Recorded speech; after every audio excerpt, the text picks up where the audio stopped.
اعوذ باللہ من الشیطان الرجیم بسم اللہ الرحمن الرحیم یا ایہا الذین آمنوا کتب علیکم الصیام کما کتب علی الذین من قبلکم لعلکم تتقون۔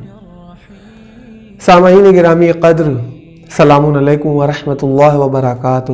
خداوند عالم کا ارشاد ہو رہا ہے سورہ بقرہ کی آیت نمبر 183 میں کہ اے صاحبان ایمان، تم پر روزوں کو ٹھیک ایسے ہی فرض کر دیا گیا ہے جیسے کہ تم سے پہلے والی امتوں پر فرض کیے گئے تھے، تاکہ تم متقی بن جاؤ۔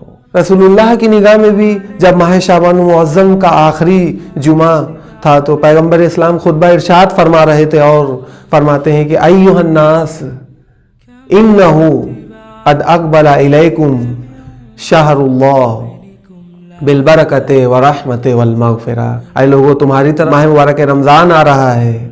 یہ ماہ مبارک رمضان اپنے ساتھ ساتھ برکت اور رحمت و مغفرت کے ساتھ آ رہا ہے۔ پیغمبر اسلام کی نگاہ میں فرماتے ہیں کہ جا رمضان، یہ نہ کہو کہ رمضان آ گیا، ولا ذهب رمضان، رمضان چلا گیا، بل قولوا جا شہر رمضان، بلکہ یہ کہو کہ اللہ کا مہینہ آ گیا، یعنی ماہ مبارک رمضان آ گیا۔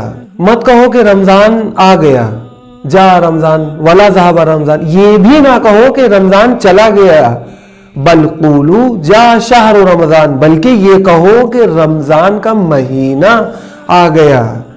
اس لیے کہ اللہ نے اپنے ناموں میں سے ایک نام، اللہ کے ناموں میں سے ایک نام ماہ مبارک رمضان ہے۔ تو اللہ نہ کہیں آتا ہے اور نہ کہیں جاتا ہے۔ ماہ رمضان کی عظمت کے لیے اتنا ہی کہنا کافی ہے کہ رمضان پروردگار عالم کے نام سے رکھ دیا گیا۔